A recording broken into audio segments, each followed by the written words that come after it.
Dalam siri kuliah-kuliah yang akan datang, tuan-tuan akan diterjemahkan lagi dengan begitu banyak kepahaman-kepahaman tasawuf. Kenapa? Fiqh ni takkan sempurna selagi mana tak ada perjalanan tasawuf. Kerana fiqh dan tasawuf ni tuan-tuan benda yang saling memerlukan, tetapi kepahamannya terbalik. Sebagai contoh begini. Bila kita sebut pagar, maka ditanya orang, ya Rasulullah, kenapa nak buat pagar? Kita kata supaya Allah Ta'ala membantu kita, memelihara kita daripada gangguan. Siapa nak ganggu? Daripada jin nak ganggu kita, daripada manusia nak ganggu kita. Ini pandangan dari segi syariat. Baik. Tetapi kalau tuan-tuan belajar dengan akhlak tasawuf, tuan-tuan belajar dengan pandangan hakikat, sebenarnya gangguan jin, gangguan manusia pada hakikatnya bukan satu gangguan. Itu dipanggil nikmah. Itu dipanggil rahmat. Kalau belajar fiqh itu gangguan, tapi kalau belajar tasawuf namanya rahmat. Terbalik. Contoh begini.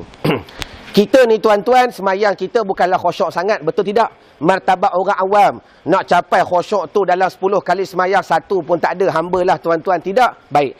Tiba-tiba tengah semayang, Allahu Akbar, kawan sebelah telefon berbunyi.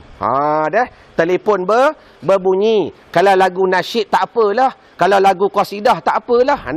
Ni contoh lagu, apa tu? Bagilah lagu apa lagi, Siti Nurhaliza dan sebagainya. Bermakna hamba nak tanya tuan-tuan, kalau kita memandang dari segi zahir, tengah-tengah semayang ni handphone berbunyi. Lah tak reti tutup handphone tadi contoh. Tuan-tuan memandang adakah ia sebagai gangguan atau sebagai nikmah? Gangguan. Ya? Baik, kalau tuan-tuan memandang dari segi zahir itu sebagai gangguan. Ini dipanggil pandangan dari segi syariat ataupun fiqh. Betul. Tetapi kalau tuan-tuan menyandarkan ia dalam pandangan akhlak, dalam pandangan tasawuf dan sebagainya, itu dipanggil bukan gangguan, itu dipanggil nikmat. Macam mana nak membedakan gangguan dengan nikmat? Hamba nak tanya tuan-tuan yang alim. Kita ni semayang, adakah semayang kita sentiasa khusyuk? Tidak.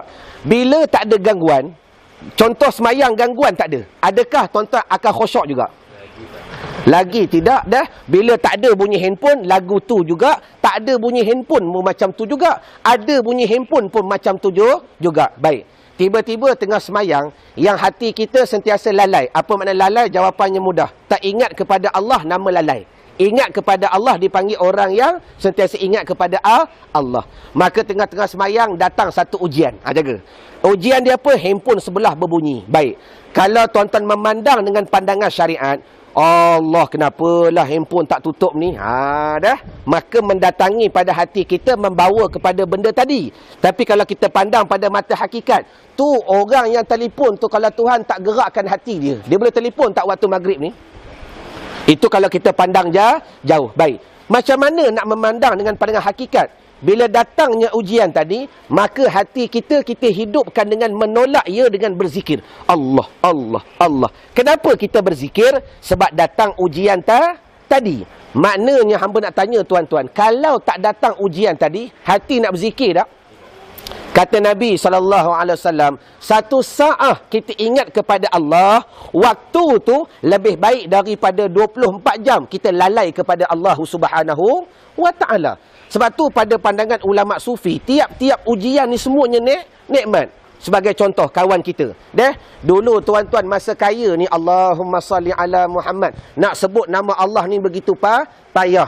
Asa jumpa bisnes, asa jumpa duit, asa jumpa cerita masalah dunia dan sebagainya. Tiba-tiba baru-baru ni Allah Ta'ala uji masalah gaut. Baru masalah gaut, kita pergi ziarah, Allah, Allah, Allah. Kita kata mujur Tuhan bagi gaut. Selama ni sebut duit, duit, duit. Bila Tuhan bagi gaut, baru sebut Allah. Bermakna yang tadi nikmah ke ataupun ujian? Tu dipanggil nikmah. Sebab tu tuan-tuan, dalam nikmat ni banyak benda yang kita boleh muraqabah. Sebagai contoh, hari Ahad besok. Hari Ahad tadi tuan-tuan tak buat apa. Duduk dekat luar rumah, bawa anak-anak main basikal. Contoh, kita berzikir pun tidak, baca Quran pun tidak, berselawat pun tidak, baca harakah pun tidak. Contoh, tengah-tengah berjalan ni, berzikir tidak, ingat Allah tidak, tiba-tiba tengok satu amoy naik motor.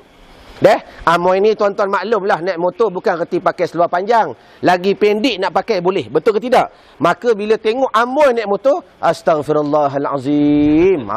Mata tengok sampai hujung jalan lagi tak kona. Sebab ustaz kata pandangan pertama rezeki, pandangan kedua berdosa. Alang-alang tengok sampai hujung. Allahumma salli ala Muhammad. Tapi hamba nak tanya tuan-tuan yang alim satu soalan. Kalau tak datang ujian tadi, mulut nak istighfar tak? Tak. Mulut nak berzikir tak? Sedangkan satu zikrullah yang ikhlas kepada Allah Ta'ala, Allah melampaui, melebihi daripada waktu yang kita lalai kepada Allah Subhanahu wa Ta'ala. Sebab tu orang sufi ni, dia semayang datang ujian apa pun dia memandang benda itu menghidupkan hatinya. Sebab tu dalam setengah tariqah, bila mana mereka dah lama berzikir, maka mereka dipaksa berzikir di tepi pantai.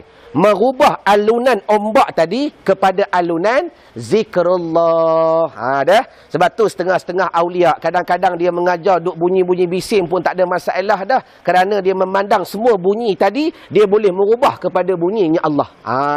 Yang ni tuan-tuan satu kepahaman yang perlu kita tarbiyah dan latihan yang begitu banyak. Jadi kesimpulan, kalau tak ada bunyi handphone tadi, hati nak berzikir tak? Nak berzikir tak? Tak. Tengah semayang, tiba-tiba Allah Ta'ala uji. Setan duk datang. Hei, kunci mana kunci? Kita buat-buatlah gatal. Padahal nak cek kunci. Allahumma salli ala Muhammad. Kita tolak dengan zikir. Allah. Hei, yang kacau orang.